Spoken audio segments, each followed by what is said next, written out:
Good evening, ladies and gentlemen. Welcome to vendors and the Antietam Storytelling Guild's Liars Contest.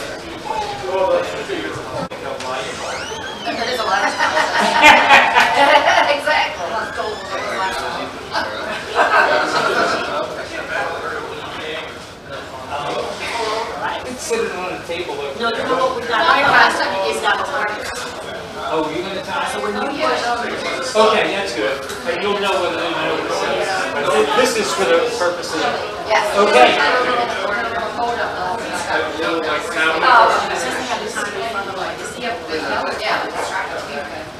They have their own. Okay, so Julia, you're up.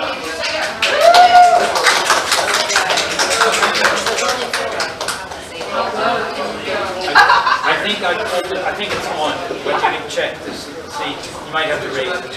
No, I'm not going to sit. I'm going to go right here. Hey, y'all. I'm ready. Is it loud enough? Hello, my name is Julia.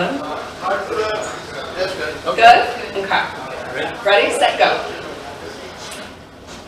So my granddaughter came to stay with us at the end of May for about a week.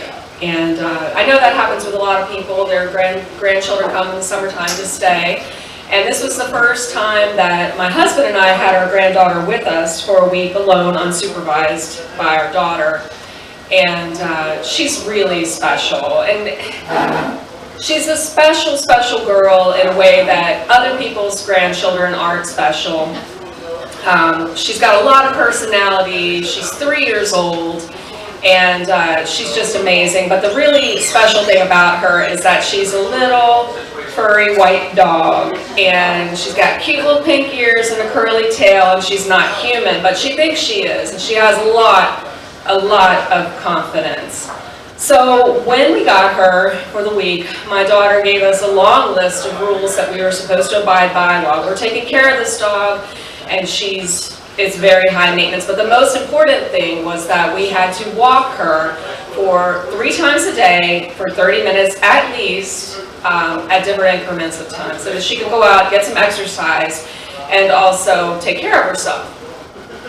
First day out on Monday, I had everything together. I had all her little litter bags. I had her strapped into her harness the way I think she was supposed to be. She had it on correctly, and I had her there, and we headed out to go on our walk. And she is I mentioned before, she's a very confident dog. Her pedigree is questionable, and there are debates in our house on the regular about what kind of breed this dog actually is, but we can just say that she's about a 40-pound husky mix. And she has just a way about her that she's going to take everyone on at any time, no matter what. So we're walking up the street, and we're minding our own business, and we're talking about, what do you think mommy's doing? How do you think she's like in Canada? All the normal things that you talk to your granddaughter about when you're walking her on a leash around town. When she spied, it only took me about 300 "No ma'am, leave it this way," before I understood that if I let Willow, that's her name, if I let Willow lead the walk, then it's just going to be much more enjoyable for all of us. So that's what I did, because I'm a quick learner, 300 times.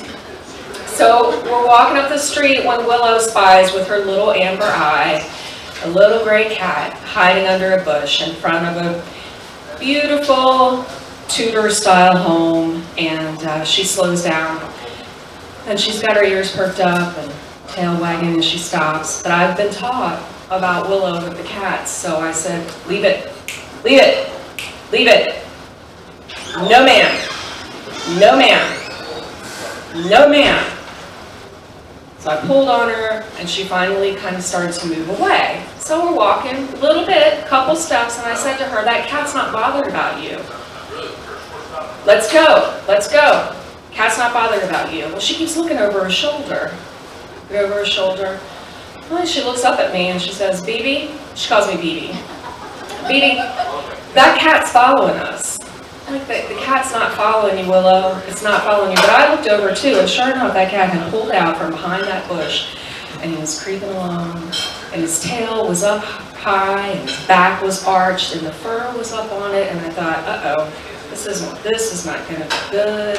So I said to Willow, be cool, just be cool, and just keep walking, and don't look at the cat. Just walked a little faster, and I said, it'll leave us alone, sure enough, just keep going. So we kept walking a little further, and the cat was still behind us. So I stopped, and I turned around, and I said, leave us alone. Well, Willow was in now. She was in. She was dug in. She's going to bark at this cat. She's not going to. She thought she had it all. Now this means that I'm allowed to yell at this cat. So I said, let's go. Pulled her across the street as hard as I could with this fancy harness, and I'm standing there with her, and here's this cat. It comes across the street after us. And Willow is dug in, and I'm pulling on Willow, and the cat is creeping up slowly, slowly, until it comes up to us, and it gets up on its hind legs. And the next thing I see is one paw comes up, and the other paw comes up, and then ping, ping, ping, ping, ping, ping, ping, ping. This cat jumps at my dog. And Willow screams the loudest that she's ever screamed, and she turns tail and starts running down the street, crying at the top of her lungs. And I swear that last howl she said sounded a lot like this never happens when mommy's walking me. And we took off, running from this cat, until finally we found the mouth of an alley, and my dog jumped across the street, and for a split second, all of our feet were in the air, and it was amazing. We were flying. I was flying with my granddaughter through the air to the mouth of the alley, being pursued by an evil cat. We landed at the mouth of the alley, and we stopped with a thud. I almost fell, but I didn't. And I managed to stand and pull myself back together, and I said to Willow, that was a close one. I think it was going to get us. And she looked at me, and we thought, well, let's just see where this cat is. So we snuck up to the top of the alley again, looked around, looked in the other direction, and there that cat was sitting across the street, licking its claws. Licking its claws. Well, that was a close one, I said to her. Let's go home and tell your grandfather about that one, and we'll just keep it a secret from Mom. And next thing we saw was a neighborhood puppy. He's a shepherd walking up the sidewalk with his dad, just happy as could be. It's a beautiful summer morning. He had no idea that this vicious cat was right around the corner waiting for him. And I said to Willow, do you think I should warn him? And she straightened up and shook her little body out and stood up straight, started prancing down the alley, and said, it's every dog for himself.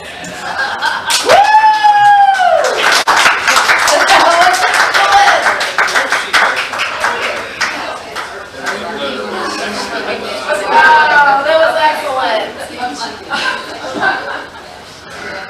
Every dog for himself. Do I have to, should I introduce you? You're good, you're good. Here comes Mark. Yay! Hey, Mark. Tough act to follow.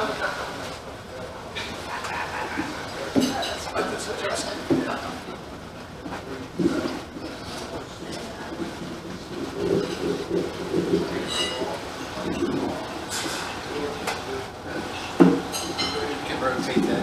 There. I'm going to do all the adjustments. There. I think I've used them all.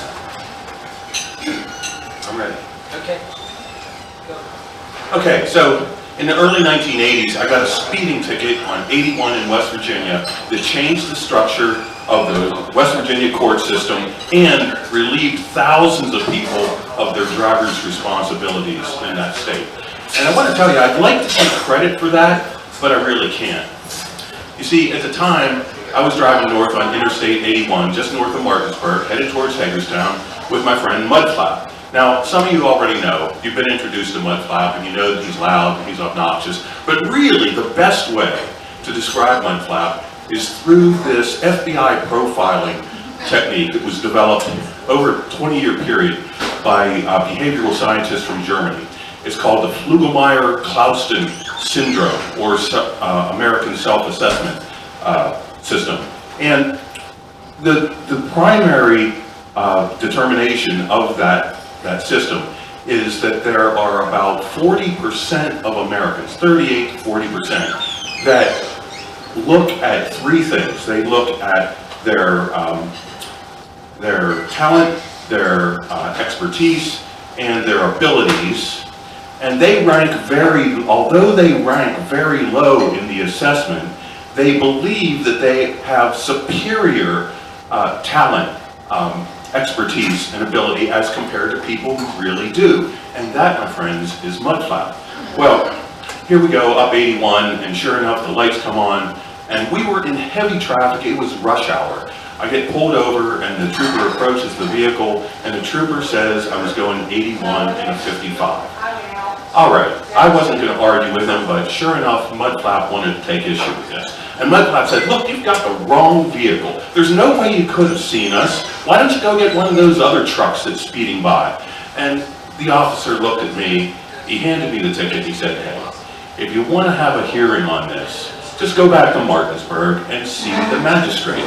Well, I didn't want a hearing, but I did want to settle a fine. So I turned around and I went back to Martinsburg to see the magistrate, and I had Mudflap with me, and we found the magistrate's office, and Mudflap burst into this quiet, tiny little office, and here's this blue-haired woman sitting behind this old desk in this office. It's not air conditioned, and Mudflap goes up and pounds on her desk and says he's here to see the magistrate and he wants to schedule a hearing.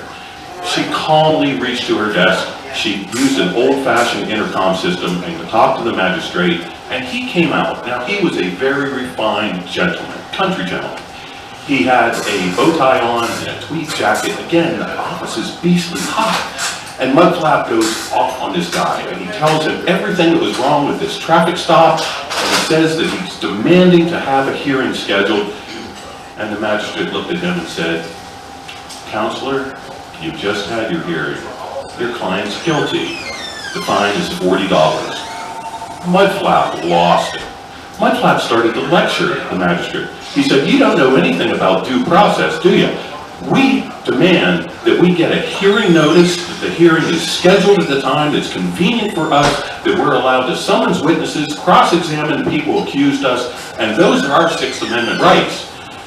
And the magistrate looked at him and said, "Counselor, you'd have to file an appeal to do that, and that will cost you $5. Well, Mudflap turned and he looked to me, and I had the $5, so I gave it to Mudflap, and he filled out the form.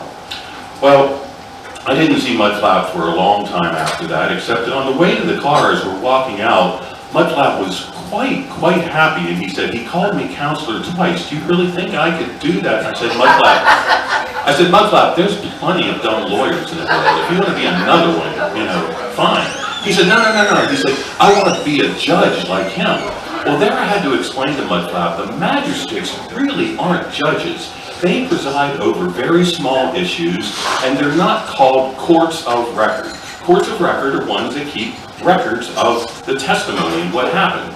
Magistrate's office just keep track of the judgment, the amount, and guilty or not guilty. That's it. That's all they kept track of back in the 80s. I also explained to him that magistrates were elected, that they didn't need to have a degree, they didn't need to graduate from law school or pass a bar exam or anything like that. And then I said, so Mudflap, if you wanted to do that, all you have to do is get elected. Well, like I said, I didn't see Mudflap for a while, but about 15 years later, he came into my office, and I had gone to law school and opened a small practice in Hagerstown. He sat down and he told me that his West Virginia driver's license was suspended. My very first question to him was, why do you have a West Virginia driver's license? And he told me he'd taken my advice, he'd moved to West Virginia, and he had become elected a magistrate in West Virginia. He said that he kept the same habits and he kept driving like a maniac in West Virginia, but that wasn't a problem for him for some time, because what he would do is anytime he got a ticket, he would simply go back to his office, he would call himself as a witness, he would hold a hearing, and he'd find himself not guilty. So he never paid any fines or had any penalties for anything he did. Unfortunately, he was defeated in the election. Then the tickets started to pile up, his license became suspended, and so he evacuated. He moved back here to Sharpsburg. And lo and behold, it all caught up to him when he was stopped one day. He had a whole pile of charges against him from one traffic stop, and he wanted me to help him with those. I said, look, this is serious. You could be facing jail time. And the next thing I know, we were in court, and we had summoned witnesses, and the judge called the case, and we got in front of him, and he said, Mr. Brugh? I said, yes. He said, are you the same Mark Brugh in the case of Mark Brugh versus the state of West Virginia, Jefferson County Magistrate's Office? And I said, I think I am. And he said, why, there's good news here for your client. We've just received a notice from the West Virginia Supreme Court that your appeal has been heard, and your appeal has overturned the conviction of the magistrate, and it's overturned 400,000 other convictions in magistrate's office all across the state of West Virginia. So we have no choice but to dismiss the charges against your client and to find him not guilty. And that's how Mudflap changed the West Virginia court system and relieved 400,000 drivers of their tickets in West Virginia. Wow.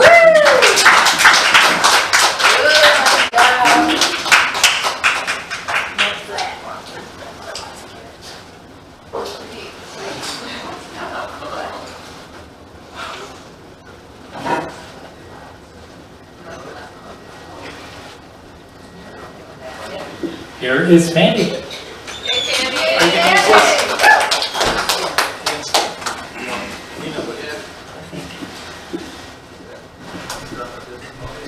That's a hard act to follow. Political history. Wow. I'm going to talk about 9th grade. My junior high school home economics teacher, Mrs. Bowers.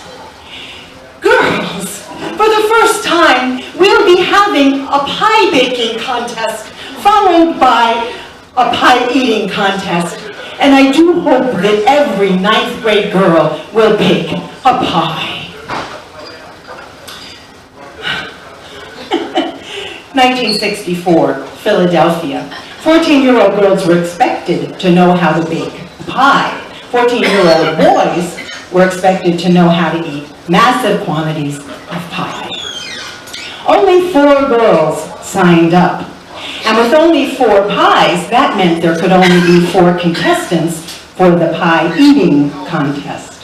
Mrs. Bowers deferred the selection of the 4 pie eaters to the beloved ancient shop teacher, Mr. Van Holland. And he chose the twins, Elliot and Kevin Horowitz, Jerry Besner, and Reynaldo Torres. Best friends. Oh, Mrs. Bowers. Girls, the pie contest, the baking will be done on Friday morning in the small oven in the home economics classroom. 2 shifts, 8 a.m. and 10 a.m. The pies will be displayed during the beginning of lunch in the cafeteria, followed by the pie eating contest, ending with announcements of the winners of both events. Please comport yourselves as the fine gentlemen and young ladies that I know you are. Best friends, Muffy Abrams, pumpkin pie, and Connie Lycan, lemon custard, were the first shift to bake. About halfway through our geometry class, sobs could be heard coming down the hallway. The classroom door opened. Muffy came in, red-eyed and teary, leaning on the arm of her friend. Between Muffy's sobs and Connie's anguished whispers, I learned that Muffy had never made a pumpkin pie. When she cut the pumpkin open, she scooped out all those orange strings that hold the seeds in the pie. She separated every single seed from the strings. And the meaty shell of the pumpkin that she knew only as the jack-o'-lantern, she dumped in the garbage can. She made her pie from those orange strings once she had taken all the seeds out. And she only noticed after her pie was baked and cooling, that it had an unusual stringy texture and had cooked down to just fill 1/3 of the pie crust.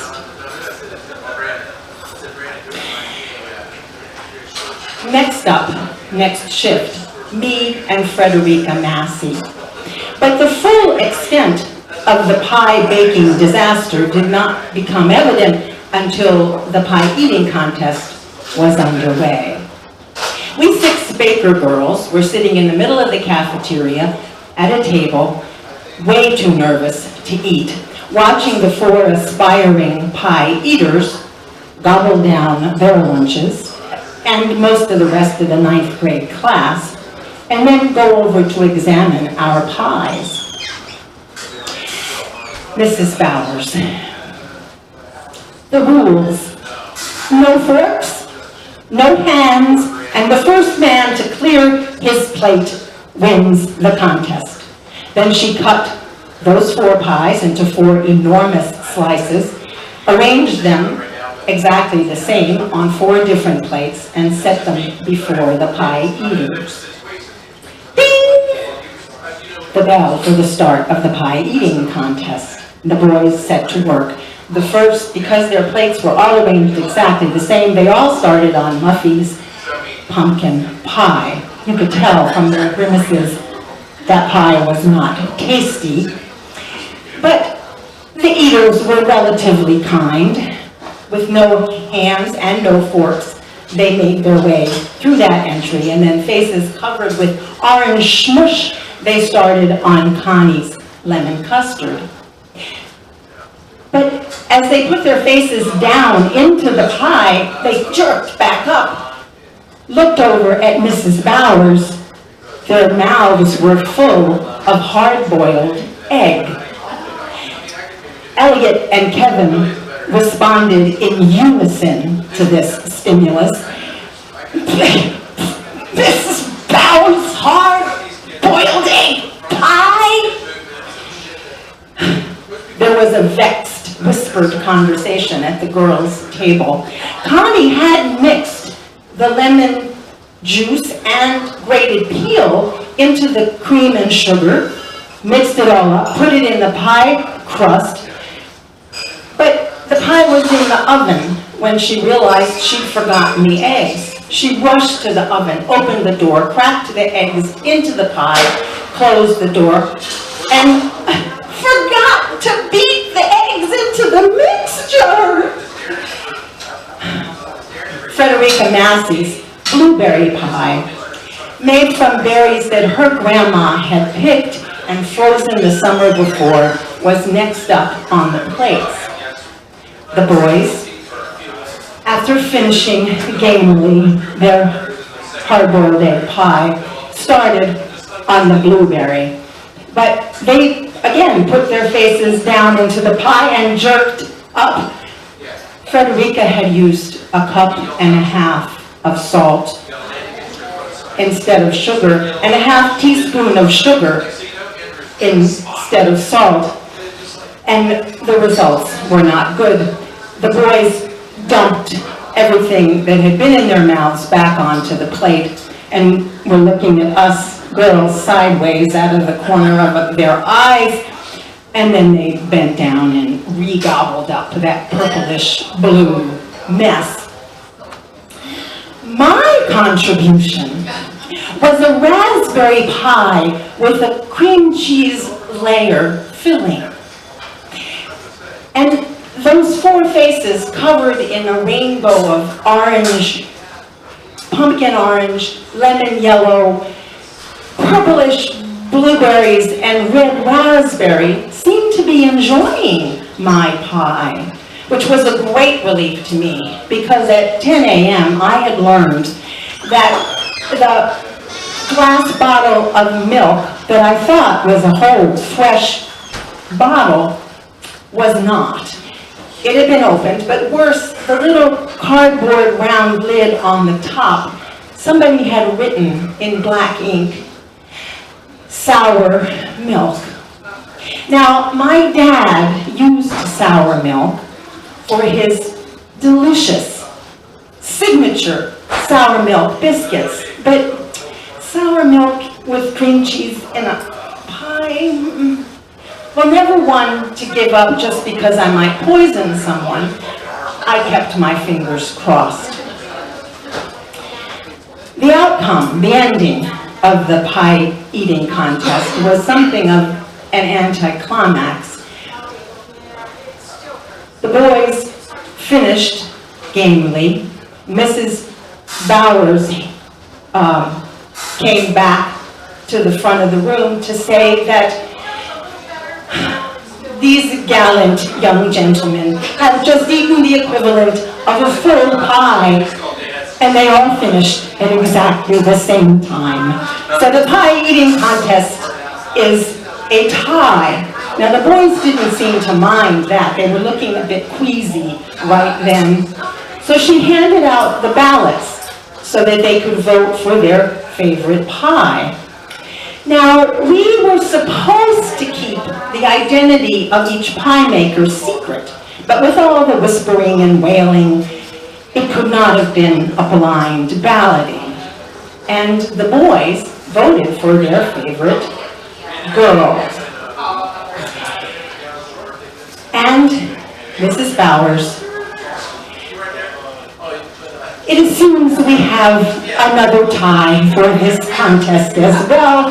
Fortunately, I brought with me 8 prizes, and she handed each of the pie eaters a gift-wrapped bundle that contained a very ornate dessert fork for eating pie.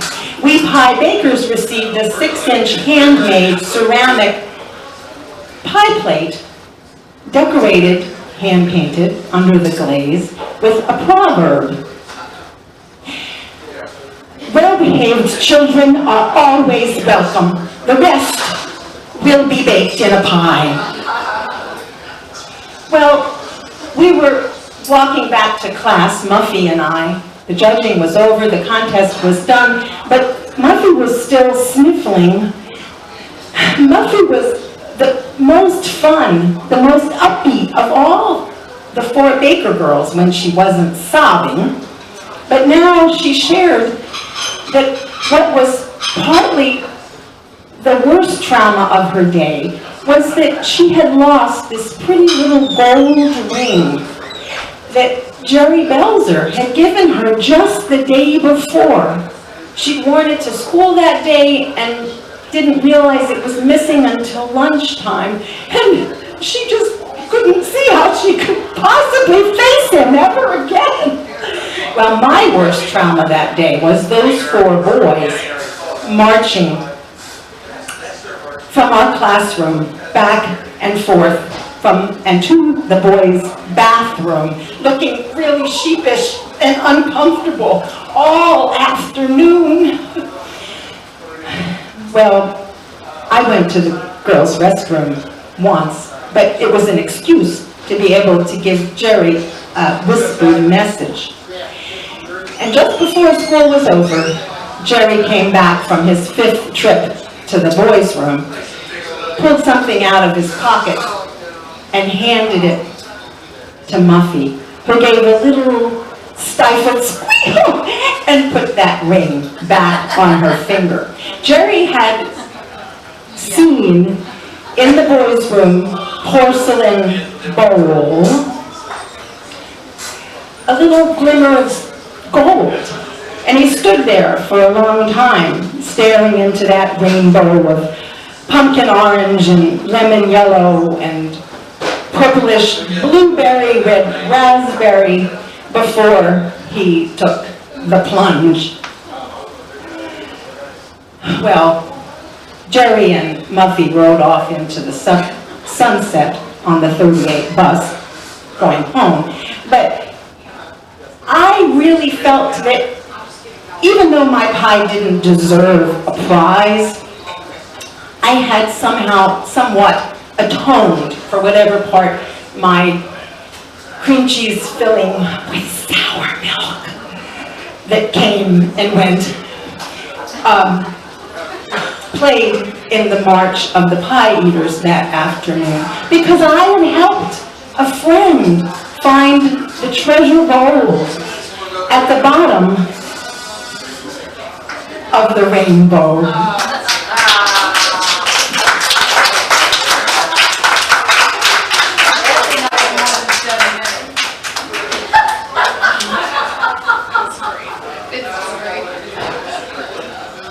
You do not get $25.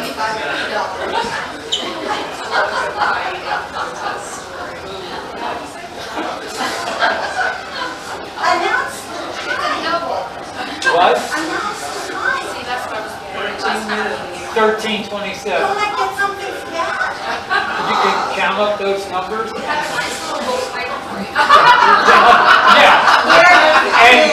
And Steve says he can tell you what the location of that place is.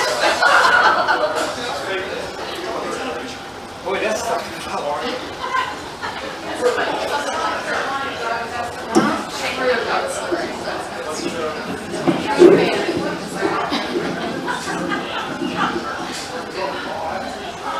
Okay. All three of those are tough to follow. I'm not glad to be fourth. Okay. Well, this summer, I got a really great offer of some storytelling work at all the libraries in Washington County. And to tell stories on the topic is a universe of stories. And so I like doing science stories. I've done lots of science stories because I was a school teacher for 40 years, science and math. And I like to build models, little things that I can take when I'm telling the stories, and the students, if they're students, or even adults, can come up and touch the things, and they can do little tests that will show scientific principles. And so recently, I had occasion to go to a library which I'd never seen before, and I set up my equipment, 2 small boxes of things, plus a number of posters, and a neat demonstration about how you could show people the phases of the moon right inside of a room. And it illustrates how that happens in real life. And lots of times people think something really strange has to happen for the moon to look like that, but it just has to do with sunlight. So, as I was just getting ready to start, a lady walked in and introduced herself to me, and she was the person who worked at the library. In fact, she was the contact person that I was told. And her daughter was with her. It turned out that her daughter was a 9th grade, just finished 9th grade, going into 10th grade. And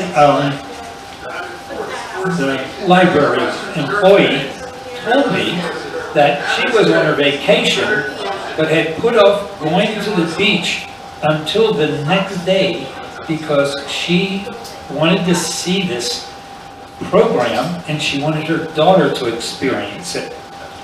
And so I introduced myself, and even though there were only 2 people, that's not unusual. For sometimes you get 1, sometimes you have 50. So I introduced myself, and I already knew the lady's name, and I said to the young lady, "What is your name?" She told me, and I could barely hear her, and I decided maybe she was just shy.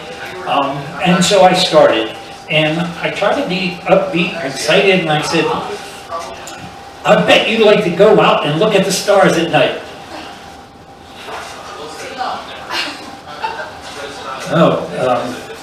Well, if you haven't gone out and looked at the stars, you can see these posters I made, and they show the Little Dipper, the Big Dipper, and the Dragon. Oh my God. I truly felt like I was dying. I taught in 2 inner city schools. I taught kindergartners science. I told stories to all kind of weird people. I have never been beaten. I always get a smile out of people. You know, always say something that... So I went on. Do you know about Evangelista Torricelli?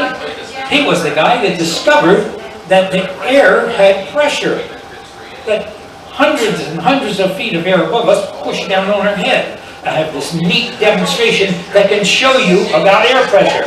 And so I did demonstration. It's a great demonstration. It finishes with a can being crushed and nobody's touching it. That's air pressure. The mom's eyes lit up. Wow, that's what she said. I looked at the girl and she was like,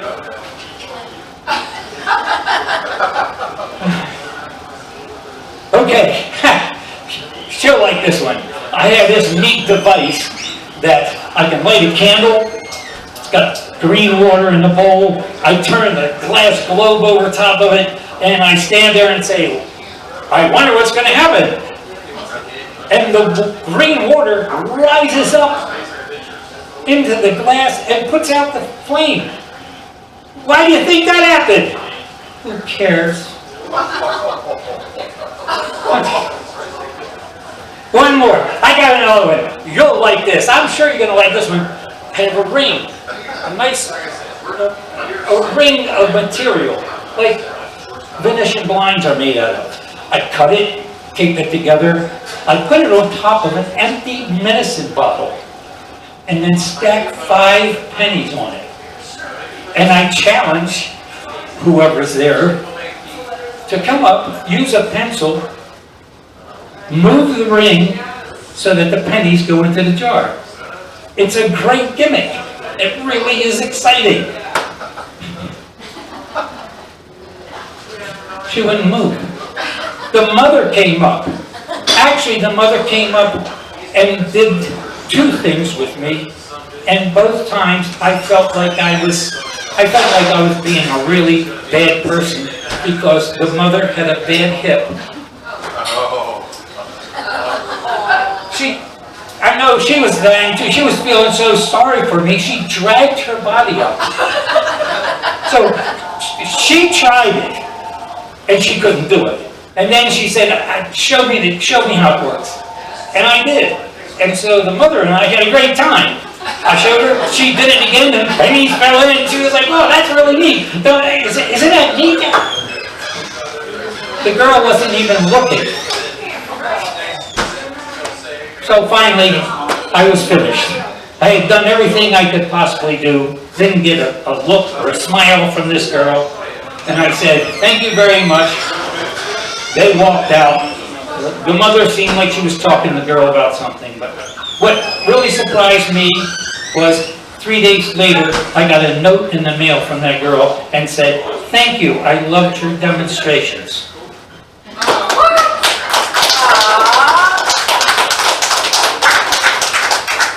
Very good, very good.